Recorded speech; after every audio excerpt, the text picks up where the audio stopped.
जैसा कि अपने प्रेस नोट में देखा था कि किस तरह से पायन को काफ़ी गुस्सा आता है और वह पायन को पीटने के लिए उसके पीछे चला जाता है, जहाँ पर पाको भी उसका पीछा करते करते वहाँ पर पहुँच जाती है और पाको को देखकर पायन उसके पीछे छुप जाता है। लेकिन परमैन फिर भी शांत नहीं होता और वह उसे धमकाने लगता है।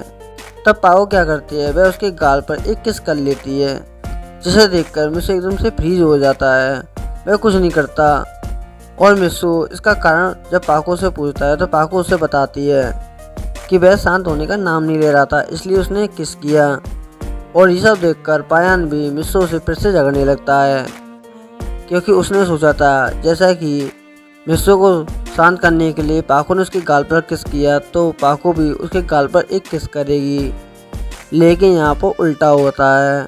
पाको को काफ़ी गुस्सा आ जाता है और वह पायन को पीटने लगती है, जिसे देखकर पायन उससे पूछता है कि तुमने मुझे मारा क्यों, जबकि तुमने परन को किस किया जब वह शोर मचा रहा था। जिसका जवाब सुनकर पाको कहती है मैंने परन को इसलिए किस किया क्योंकि। तो ये सब सुनकर परन कहता है क्योंकि क्या, पाको बोलो ना, क्योंकि क्या मतलब। तो पाको एकदम से कहती है आई लव यू, जिसे सुनकर एकदम मिसो एकदम शॉक हो जाता है। अब आगे परन कहता है कि पाको ये तुम क्या कह रही हो। और परन की बात सुनकर पाको एकदम से कहती है आई लव यू। और इस बात को सुनकर परन फिर से कहता है कि पाको ये तुम क्या कह रही हो। तो पाको गुस्से में चिल्लाते हुए कहती है ऊंचा सुनते हो क्या बुद्धू, मैं तुमसे प्यार करती हूँ इसीलिए तुम्हारे गाल पर किस किया। और पाको की बात सुनकर परन एकदम शर्माने लगता है और वह वहाँ से जाने लगता है कि तभी पाको उसका पीछे से हाथ पकड़ लेती है और कहती है कि कहाँ जा रहे हो, पहले मैंने तुमसे जो पूछा है उसका जवाब दो, उसके बाद चले जाना, क्या तुम मुझसे प्यार करते हो। और पाको की बात सुनकर परन की एकदम से सांसें अटक जाती हैं। और तभी पायन कहता है बोल भाई परन बोल, कम से कम तेरी वजह से मैं कुंवारा तो नहीं रहूँगा, थोड़ी बहुत लड़कियाँ कम से कम मुझे भाव तो देंगी। तू एक बार पाको को प्रपोज तो कर, बोल ना पाको से कि तू पाको को पसंद करता है। और पायन की स्त्री की बात सुनकर परन एकदम से चौंक जाता है और वह पायन से कहता है ये क्या कह रहे हो पायन तुम। तो पायन कहता है अरे भाई मैं जो बोल रहा हूँ सच्ची तो कह रहा हूँ, पाको से अच्छी लड़की तुझे कभी नहीं मिलेगी। और पायन की स्त्री की बात सुनकर पायन को सोचने लगता है और वह एकदम से पाको से फिर से कहने लगता है कि तभी पाको काफ़ी खुश हो जाती है। और वह ऐसे ही कुछ कहने वाला होता कि तभी वहाँ एक जोरदार धमाका होता है, जिस धमाके की वजह से पूरी की पूरी बिल्डिंग तबाह हो जाती है और परमैन सारे के सारे अपनी जगह से नीचे गिर जाते हैं। परमैन किसी तरीके से अपने आप को किसी तरह से खड़ा करता है और वह दौड़ते हुए सीधे पाको के पास जाता है। वह देखता है कि पायन और पाको वहाँ पर नहीं है और तभी परमैन पाको को ढूंढने लगता है और पाको उसे दिख जाती है। वह देखता है कि पाको एक दीवार के नीचे दबी हुई है और वह एकदम से उस दीवार को उठाकर फेंक देता है पाको के ऊपर से और पाको को अपनी गोद में रखकर कहता है कि पाको आंखें खोलो, आंखें खोलो पाको, आंखें खोलो।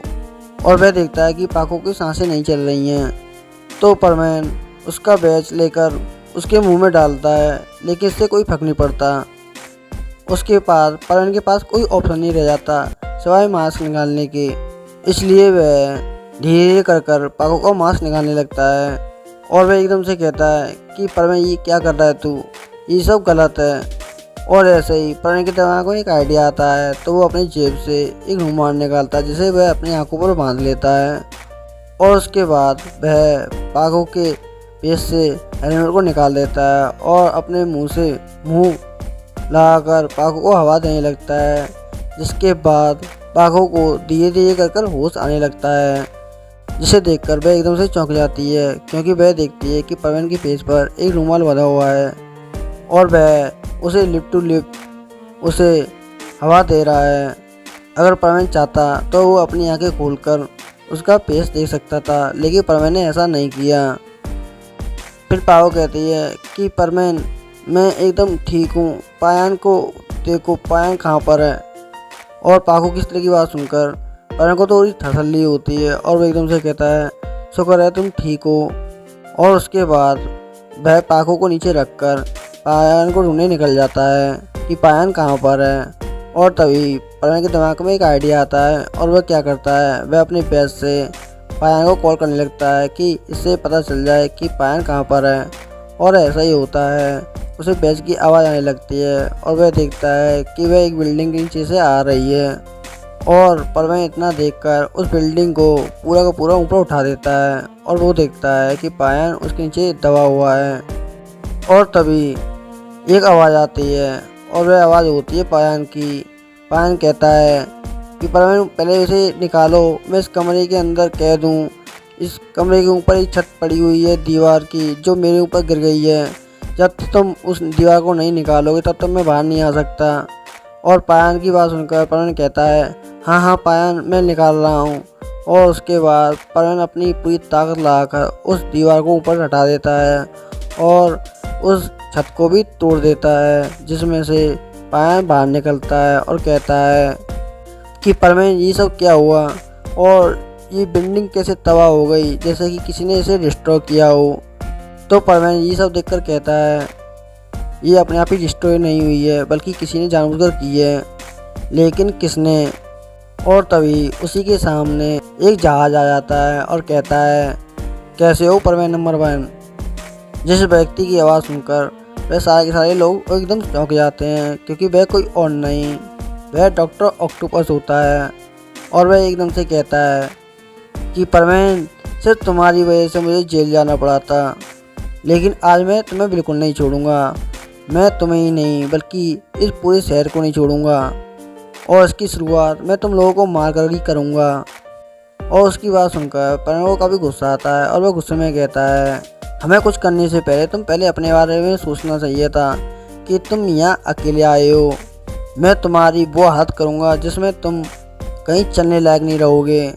पिछली बार मैं तुम्हें किसी तरह से छोड़ दिया था, लेकिन इस बार नहीं। और वह इतना बोलकर परवीन उस पर अटैक करने लगता है कि तभी और परवीन को इस तरह से आते हुए देखकर डॉक्टर ऑक्टोपस एक सैंडविच भेजता है, जिसके कारण परवीन एकदम से हवा में से नीचे गिर जाता है। पाको और पायन एकदम से घबरा जाते हैं और वह दौड़ते हुए परवीन के पास जाते हैं और परवीन को किसी तरह से उठाकर एकदम से पाको कहती है कि परवीन परवीन परवीन तुम ठीक हो ना। तो परवीन किसी तरीके से अपनी आंखें खोलते हुए कहता है, हाँ हाँ हाँ पाको, मैं एकदम ठीक हूँ, लेकिन मुझे एक बात समझ में नहीं आ रही कि मैं नीचे कैसे गिर गया। और परवीन की इस तरह की बात सुनकर डॉक्टर ऑक्टोपस हंसते हुए कहता है, हा हा हा, ये मेरा एक नया आविष्कार है। इस आविष्कार के जरिए मैं तुम्हें कुछ देर के लिए एक तरह से नॉर्मल इंसान बना सकता हूँ, जिसके बाद मैं तुम लोगों के साथ कुछ भी कर सकता हूँ। क्योंकि जब तुम लोगों के पास जब तुम्हारी पावर ही नहीं रह जाओगी तो तुम करोगे क्या, तुम लोग मेरा क्या बिगाड़ लोगे। और इस बात को सुनकर परवीन एकदम से कहता है, जरा रिवर्स में जाकर देखो डॉक्टर ऑक्टोपस, मैंने तुम्हें बिना परमानेंट शर्ट के तुम्हारी क्या हालत कर दी थी। मैंने तुम्हारी दुनिया पर राज करने का सपना पूरा का पूरा चूर कर दिया था। और परवीन की सारी बात सुनकर डॉक्टर ऑक्टोपस एकदम हंसते हुए कहता है, हाँ हाँ, मुझे पता है कि तुम किस तरह से जीत गए थे, क्योंकि मैं तुमको एक मामूली लड़का समझा था। ये मेरी पहली गलती थी। और दूसरी तरफ तुम्हारे दोस्तों ने तुम्हारी मदद की थी, इसी कारण तुम जीत गए थे। लेकिन इस बार ऐसा नहीं होगा, क्योंकि मैं इस बार पूरी बिल्डिंग को तबाह कर दूंगा, जिसमें बहुत सारे लोग मौजूद हैं। और डॉक्टर ऑक्टोपस की इतनी ही बात सुनकर परवीन एकदम से कहता है, हाँ हाँ, जैसे कि तुम हमारे हो तो इस बिल्डिंग को तबाह कर दोगे, ऐसा नहीं होगा। और परवीन अपने आप को खड़ा करते हुए एकदम से डॉक्टर ऑक्टोपस की तरफ फिर से जाने लगता है कि तभी डॉक्टर ऑक्टोपस एकदम से कहता है कि परवीन, मुझसे लड़ने से पहले एक बार अपने दोस्तों के बारे में सोच लेना, क्योंकि जो दोस्त जिनके साथ तुम रहते हो वो दोस्त कैसे हैं, तुमने इस बारे में सोचा क्या। और डॉक्टर ऑक्टोपस की इस तरह की सवाल सुनकर परवीन एकदम से रुक जाता है और वो एकदम से कहता है कि क्या किया तुमने मेरे दोस्तों को, और मेरे दोस्त कहाँ पर हैं। फिर डॉक्टर ऑक्टोपस कहता है कि मैंने अभी तक कुछ किया ही नहीं, अभी तो होगा। और वह उसे दिखाने लगता है स्क्रीन पर, जिसमें परवीन क्या देखता है कि उसके सारे दोस्तों को कुछ लोगों ने घेर रखा है और उसके सारे दोस्त परवीन परवीन कहकर बुला रहे होते हैं कि परवीन तुम कहाँ पर हो। और ये सब देखकर परवीन गुस्से में कहता है मेरे दोस्तों को छोड़ दो, अगर मेरे दोस्तों को कुछ हुआ तो मैं तुम्हें नहीं छोड़ूंगा। और परवीन की इस तरह की बात सुनकर डॉक्टर ऑक्टोपस हंसते हुए कहता है वाह परवीन वाह, क्या बात है, तुम्हारे सारे दोस्त इस मुसीबत में पड़े हुए हैं और तुम अब भी मेरे सामने इतने एटीट्यूड से बात कर रहे हो, कुछ तो बात है तुम में, वो भी इन सब परवीन से, तभी तो तुम इन सभी परवीन के लीडर हो। लेकिन तुम चिंता मत करो, मैं इनको कुछ नहीं करूँगा। मैं सिर्फ तुमसे इतना जानना चाहता हूँ कि तुम अपनी परवीन ड्यूटी कैसे करते हो, जबकि तुम यहाँ पर हो और वहाँ पर भी तुम हो। एक ही इंसान दो अलग अलग जगह पर कैसे रह सकता है, मैं तुमसे सिर्फ इतना जानना चाहता हूँ। और डॉक्टर ऑक्टोपस की बात सुनकर परवीन एकदम से खामोश हो जाता है और उसके मुंह से कोई आवाज़ नहीं निकलती। और ये सब देखकर डॉक्टर ऑक्टोपस कहता है लगता है तुम मुझे नहीं बताने वाले, मेरे पास दूसरा तरीका है ये सब पता लगाने का। और वह अपने आदमी से कहता है जल्दी से उसके सारे दोस्तों को ख़त्म कर दो, बस उस लड़के के अलावा और सुमेरी के अलावा, क्योंकि मुझे पता है अगर मुझे कुछ पता चलेगा तो सिर्फ इन दोनों से पता चलेगा, वो सब मेरे किसी काम के नहीं। और ये सब देखकर परवीन एकदम से कहता है रुको, मेरे दोस्तों को कुछ नहीं होना चाहिए, मैं तुमको बताता हूँ। और परवीन की इस तरह की बात सुनकर डॉक्टर ऑक्टोपस एकदम से कहता है सॉरी परवीन, अब बहुत देर हो चुकी है, अब मैं चाहकर भी कुछ नहीं कर सकता, क्योंकि वो सारे लोग मेरी बातें नहीं सुन सकते, वो वही करेंगे जो मैंने उनको बोला है। और ये सब सुनकर वह सभी की सभी परवीन काफ़ी गुस्सा हो जाते हैं और उस पर अटैक करने के लिए आगे बढ़ने लगते हैं कि तभी डॉक्टर ऑक्टोपस एक बटन के जरिए उस मशीन को ऑन कर देता है, जिसके जरिए एक साउंड वेव निकलती है और सारे के सारे परवीन हवा में से अचानक नीचे गिर जाते हैं। और उनको गिरता हुआ देखकर डॉक्टर ऑक्टोपस हंसते हुए कहता है लगता है तुम सभी लोगों की भूलने की आदत है, मैंने तुम लोगों से क्या बोला था, ये एक साउंड वेव मशीन है जिसके जरिए तुम लोगों की परवीन की पावर कुछ देर के लिए कम की जा सकती है, इसलिए अब तुम मेरा कुछ भी नहीं बिगाड़ सकते, क्योंकि ये मशीन तुमसे धीरे धीरे करके तुमसे पावर छीन लेगी और तुम इतने बेकार हो जाओगे कि तुम खड़ी रहने लायक नहीं रहोगे। और वह ये सब बोलकर अपने हेलीकॉप्टर में बैठने के लिए आगे बढ़ने लगता है। और तभी परवीन किसी तरह से अपने आप को खड़ा करने की कोशिश करता है, लेकिन तभी वह फिर से नीचे गिर जाता है। और ये सब देखकर डॉक्टर ऑक्टोपस हंसने लगता है कि परवीन तुम्हारा कुछ नहीं हो सकता, तुमको ना जाने कितनी बार एक ही बात को बार बार समझाना पड़ता है कि तुम अब कुछ नहीं कर सकते, तुम एकदम बेकार हो। और ये सब सुनकर परवीन को काफ़ी गुस्सा आता है, लेकिन वह अपने दोस्तों को याद करने लगता है कि उसके सारे दोस्त उससे उम्मीद लगाए बैठे हैं कि परवीन आएगा और उन सभी को बचाएगा, लेकिन वह खुद अपनी रक्षा नहीं कर सकता तो वह अपने दोस्तों को कैसे बचाएगा। और वह एकदम से सोचता है नहीं ऐसा नहीं हो सकता, मेरे दोस्तों को कोई नुकसान नहीं पहुंचा सकता जब तक मैं हूं। और वह फिर से कोशिश करने लगता है उठने की, और इस बार वह अपनी पूरी ताकत लगा देता है, जिसके जरिए उस मशीन के अंदर शॉर्ट सर्किट होने लगते हैं। और ये सब देखकर एकदम डॉक्टर ऑक्टोपस एकदम चौंक जाता है और एकदम से कहता है पता नहीं पर मैं इतनी एनर्जी कहाँ से पैदा कर रहा है कि ये मशीन भी इसकी पावर को नहीं झेल पा रही है। और वो मशीन देखते ही देखते एकदम से ब्लास्ट हो जाती है। और ये सब देखकर डॉक्टर ऑक्टोपस एकदम से कहता है नहीं ऐसा नहीं हो सकता, मेरी बनाई हुई मशीन इतनी आसानी से ख़राब नहीं हो सकती। और ये सब देखकर परवीन हंसते हुए कहता है तुम अपने आप को क्या समझते हो डॉक्टर ऑक्टोपस कि तुम्हारी मशीन हम सभी लोगों का कुछ बिगाड़ सकती है, तुम हम लोगों की पूरी ताकत का कभी भी अंदाज़ा नहीं लगा सकते कि हम कितने पावरफुल हैं, तो ये मशीन तुम्हारी किस काम की। और परवीन इतना बोलकर उस पर अटैक करने के लिए आगे बढ़ने लगता है कि तभी डॉक्टर ऑक्टोपस एक मिसाइल लॉन्च कर देता है, जो मिसाइल उनके पास से होकर जाती है। और डॉक्टर ऑक्टोपस एकदम से कहता है मुझे कुछ करने से पहले एक बार अपने शहर के बारे में सोच लेते, क्योंकि ये मिसाइल सीधे वहाँ जा रही है जहाँ पर तुम लोग रहते हो, और एक बार ये मिसाइल वहाँ पहुँच जाए तो वहाँ का एरिया पूरा का पूरा तबाह हो जाएगा। अब तुम्हारे पास दो ऑप्शन है, या तो तुम उस मिसाइल को रोको या फिर अपने दोस्तों को बचाओ। और वह इतना बोलकर अपने हेलीकॉप्टर में बैठ जाता है और वहाँ से जाने लगता है कि तभी परवीन उसका पीछे करने लगता है और पाको उसका हाथ पकड़ते हुए कहती है कि नहीं परवीन नहीं, अभी इस वक्त इसका पीछा करने का कोई फ़ायदा नहीं, हमें अपने शहर के बारे में सोचना चाहिए, क्योंकि वह मिसाइल एक बार उस एरिया में पहुंच गई तो वहां पर तुम्हारे मॉम डैड भी ख़त्म हो जाएंगे बाकी सबके साथ। और ये सब सुनकर परवीन एकदम से रुक जाता है और वह एकदम से कहता है लेकिन मैं अपने दोस्तों को कैसे बचाऊं, क्योंकि मेरे दोस्त भी मुसीबत में हैं। और ये सब सुनकर पायन एकदम से कहता है इसका एक ही तरीका है तुम और पाको उस मिसाइल के पीछे जाओ, मैं वहाँ जाकर उन सभी लोगों को बचाता हूँ। और वैसे भी उस मिसाइल की इतनी स्पीड नहीं है जितना कि तुम लोगों की है। और पायन की बात सुनकर परवेन समझ जाता है कि पायन क्या कहना चाहता है, और वह पाको का हाथ पकड़कर एकदम से कहता है, चलो पाको। पाको ये सब देखकर एकदम से चौंक जाती है और एकदम से कहती है कि तुम्हारे दिमाग में कोई आइडिया है उसे मिसाइल को रोकने के लिए। तो परवेन एकदम से कहता है, नहीं, जब हम दोनों एक साथ हों तो भला हमें किसी प्लान की क्या ज़रूरत। और वह इतना बोलकर उस मिसाइल का पीछा करने लगते हैं। और उसके बाद पायन वहाँ से निकल जाता है उसके दोस्तों को बचाने के लिए। पाको और परवेन दोनों एक दूसरे का हाथ पकड़े हुए होते हैं, जिसके कारण उनकी स्पीड भी दुगनी हो जाती है। और वह कुछ ही देर बाद उस मिसाइल तक पहुँच जाते हैं। और वह दोनों के दोनों मिलकर उस मिसाइल की दिशा एकदम से हाथ से पकड़कर चेंज करने लगते हैं कि तभी परवेन कहता है, हमें इस मिसाइल को समुद्र की ओर ले जाना चाहिए जहाँ पर कोई आसपास नहीं है। और ये सब सुनकर पाको कहती है, हाँ परवेन, तुम एकदम ठीक कह रहे हो।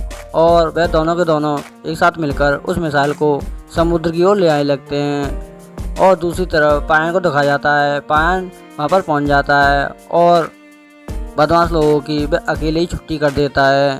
और पायन को आते हुए देखकर सभी लोग उसका नाम लेने लगते हैं कि पायन पायन पायन।